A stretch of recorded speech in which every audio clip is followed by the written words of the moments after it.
Nauunawaan umano ni Senador Dante Marcoleta kung bakit binawi ni dating Master Sergeant Orly Gutesa ang naunang testimonya nito laban kina House Speaker Martin Romualdez kaugnay ito sa delivery ng male-maletang pera. Binigyan din naman ng Office of the Ombudsman na hindi mabubura ng recantation ng naunang affidavit ng isang testigo. Report mula kay Mar Gabriel. Hindi na raw nagulat si Senator Dante Marcoleta sa pagbawi ni retired Marine Master Sergeant Orly Gutesa sa naunang salaysay nito laban kina dating House Speaker Martin Romualdez, Zaldico at iba pa nilang kasabwat sa pandarambong sa bilyon-bilyong pisong pondo sa flood control projects. Sa pahayag na inilabas ni Marcoleta sa kanyang Facebook page, iginit ng senador na naiintindihan niya ang kasalukuyang sitwasyon na pinagdaraanan ni Gutesa. Sabi ni Marcoleta, hindi nawala ang respeto niya kay Gutesa matapos ang paglabas ng bagong affidavit nito kung saan itinuro siya at si dating Congressman Mike Defensor na umano'y nasa likod ng nauna niyang salaysay. Malinaw daw sa kumalat na video ng usapan ni Gutesa at ng kanyang asawa noong Nobyembre 2025 na may una ng pagtatangka na baligtarin ang kanyang salaysay sa Senado. Ang Office of the Ombudsman, iginiit na hindi otomatikong mabubura ng recantation ni Gutesa ang laman ng nauna niyang affidavit.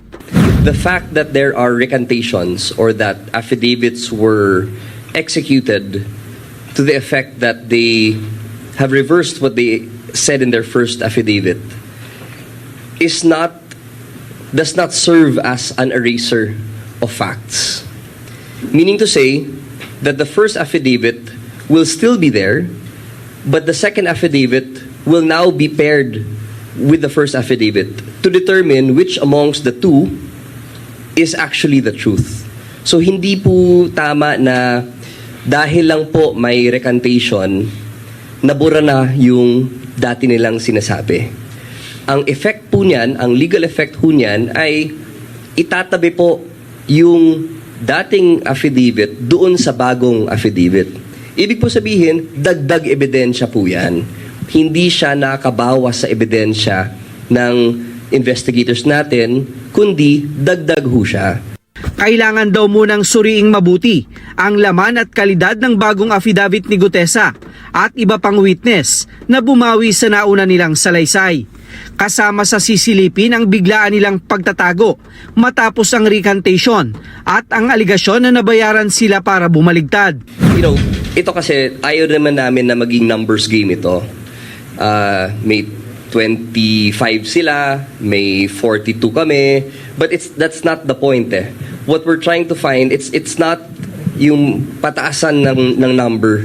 Ang gusto naming malinawan dito ay quality po ng sinasabi ng mga tao. No? So, if the investigators can prove that indeed a lot of irregularities attended the recantation, then the quality of the first affidavit must be upheld.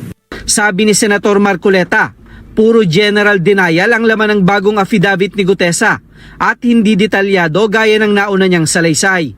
Tinawag niya rin itong physically implausible at psychologically improbable o hindi kapani-paniwala.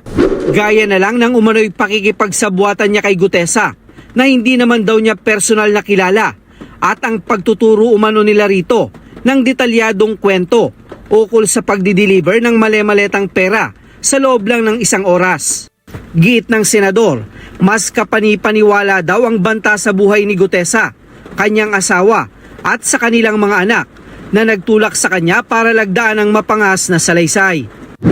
Mar Gabriel, para sa Mata ng Agila, matatag, matapang, matapat.